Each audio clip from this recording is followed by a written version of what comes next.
Hey friends, Jill here. Welcome back to a Spring Willow farm. Today I'm in my kitchen for a few reasons. One, because it's like 100 degrees outside. It's way too hot to be doing anything. And two, I have a whole lot of fermenting to do. If you have been hanging around here for a while, you know we eat a lot of fermented foods. Just the taste that a lot of different vegetables take on when you ferment them is amazing. Not to mention, it's really, really good for your gut health. So that's kind of how we keep our kids and ourselves, our guts health, just super healthy. But fermenting has actually been around for like a really, really long time. And over the years, I've kind of been diving into it a bit more. So I'm going to be making a garlic paste today, just a regular garlic paste and then a Moroccan garlic paste, which is a bit spicier, and you would use it like you would use minced garlic, but instead of having to chop up garlic and mince it for a recipe, which we're doing often, this is like a fermented paste, and you can just add some when you're cooking. You can even season your vegetables with it. You can marinate meat with it. There's a lot of different possibilities. I really, really love this book, Fermented Vegetables. I reference it often for recipes. It has so many wonderful recipes, but then kind of really dives into like the history and the science of fermenting. There's a few different ways you can ferment, but all of the recipes in this book and what I'm going to show you today is lacto fermentation, which is based off of like salt and a brine and not a culture. So later in the week, I'm going to be doing a video on kombucha, and that's a fermentation process, but it's done with a culture, and this fermenting is a bit different. So I have harvested all of my garlic already for the year. I didn't plant near as much as I wanted to, but because we are going through garlic so much, my sister planted an abundance, and so I went and bought like 35 heads from her just so I could make sure I had enough until next year. And then also knew I wanted to play around with some fermenting things. I've been canning like crazy, so I'm adding up minced garlic with my diced tomatoes, with I did a tomato chutney, all these different things. With our cucumbers that we're fermenting, we add garlic into it. So I just wanted to make sure that I had plenty of this. But for this recipe, it called for 6 to 8 heads of garlic.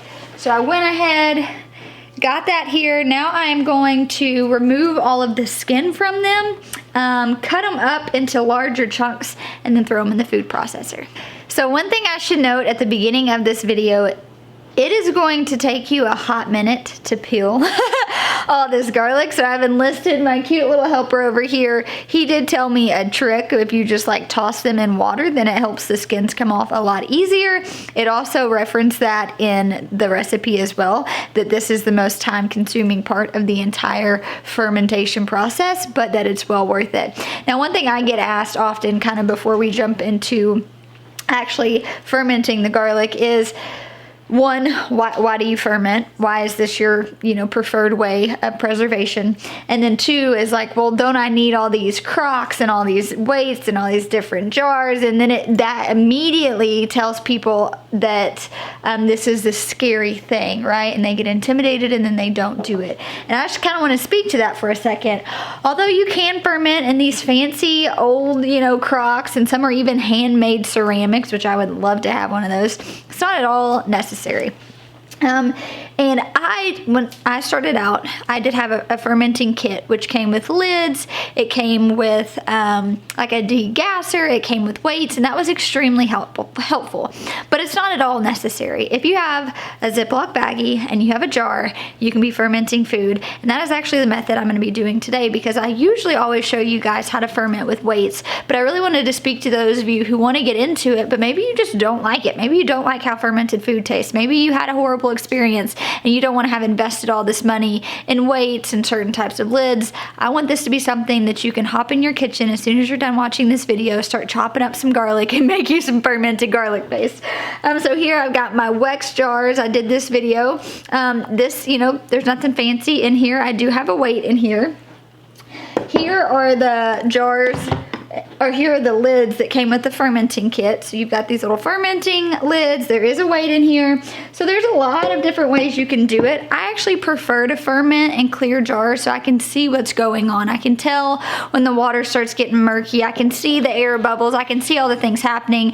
That's a bit harder if you're in a crock, and I don't think that I am quite to that level yet, or even really just that volume. I'm doing lots of small ferments every single week, but aside from like our big sauerkraut that we did, that was the only time we were fermenting massive, and we just did those in food grade plastic. We didn't have any sort of big crock, so don't think that this is a massive investment. You can get by with relatively little.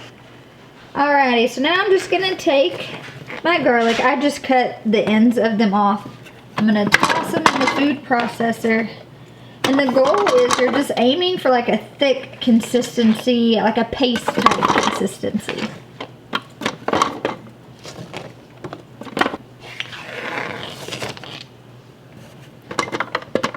So instead of putting it on low or high, I'm just gonna pulse my food processor until it looks like it's reached that consistency that I'm looking for.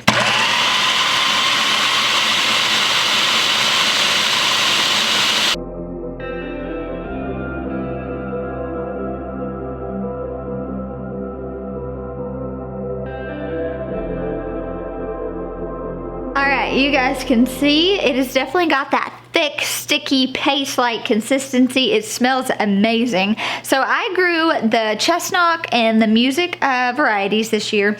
This is all the music, and I really like it. I have always grown elephant garlic in the past, which is not a true garlic, but it produces these massive bulbs, and truthfully it is our most preferred garlic, and so I wanted to try some other ones this year, but I think next year we're definitely going to go back to the elephant. Even though it's not a true garlic, it has an amazing flavor. It produces massive cloves. So next we're going to sprinkle in 2 teaspoons of sea salt. This is going to yield a pint, but you're going to do it in a quart jar. So we're just using our ancient fine sea salt from Redmond's. So I'm just gonna take 2 teaspoons, sprinkle it in the food processor.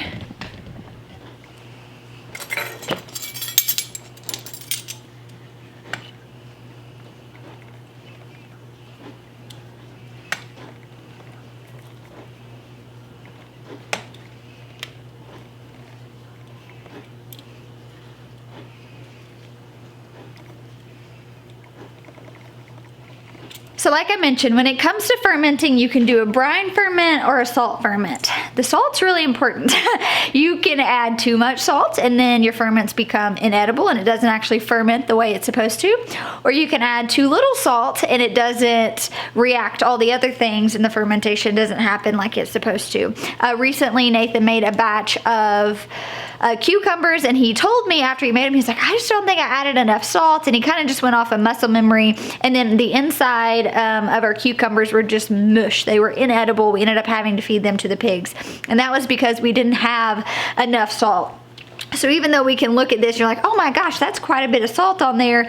The salt is the preservation. That is the fermenting process. So it is, it may seem like a lot, but really it's not when you think about the salt is what's preserving this and what's fermenting it. And so you always want to make sure that you are making sure you either have a recipe or maybe you're skilled in that area where you know how much salt you should be adding depending on what it is that you're fermenting. All right, up next, I'm just going to start scooping this out and filling my quart jar. Now you do want to make sure that you're pressing it down really well because we are going to fill a Ziploc baggie and stick on top of this. So I'm just going to scoop and then we'll fill.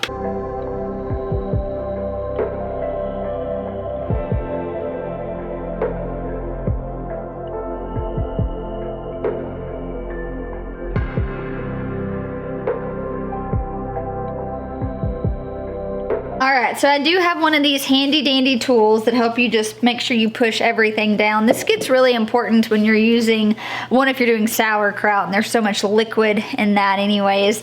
This is really helpful. Even if you're doing a salt base ferment, which is what this is. It's not a brine ferment. It is still good to pack it down. And then we have this that someone made for us, and it's like, I think they're called like muddles or something. They're for cocktails. We don't ever like drink cocktails. So I find that if I'm doing pints of something or smaller jars, this is actually really nice to just kind of, smash it down. But I'm just gonna use this one because it's what I have. I'm gonna pack it down really good.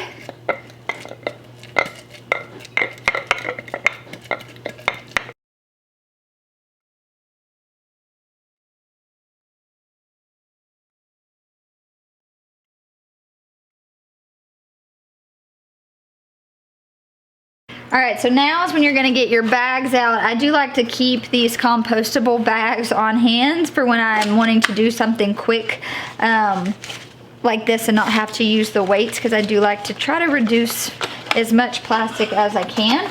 And so now what you're gonna do is you're gonna open up your baggie. You're gonna actually set it in your jar. Let's see. You're gonna take it, stick it down. You're gonna fill it up with water, and then we'll actually seal it.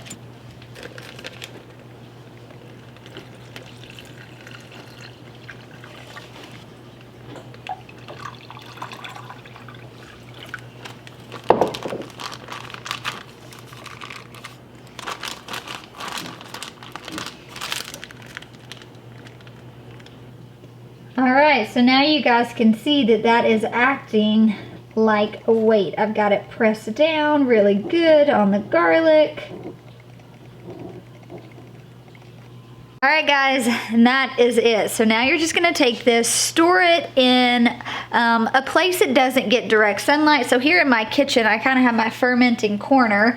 And even though there is some like light that comes through, it's indirect light. It's not a big deal at all. So I'm just going to leave it on my counter. You do want to check, daily. I'm usually checking on my ferments every day anyways, which is why I like to keep them in the kitchen.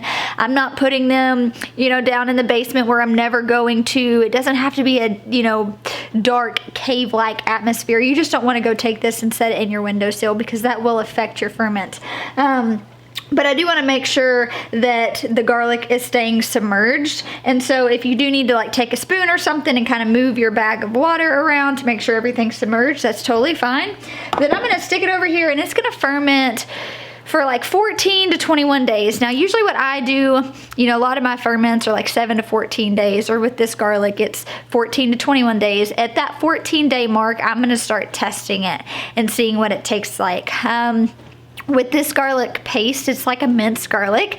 And so it's gonna be a bit milder than if you were to eat it raw, but it still's got that like true garlic taste. It's still got that acidity to it. And if you don't think it's reached that point yet, let it go. You can let it go the full 21 days. That's the cool thing about fermenting, is really you get to cater your ferment based off of your taste. So say, I want to pull it at day 14 and think it's done. You might prefer a different taste and want it to go to the 21-day ferment. And that is one of the things I really do love about fermenting, is you can cater your fermented foods specifically to your taste buds, and I think that is really, really cool. So once, my preferred day is up, when I think it tastes the best, I'm just going to remove the baggie from it.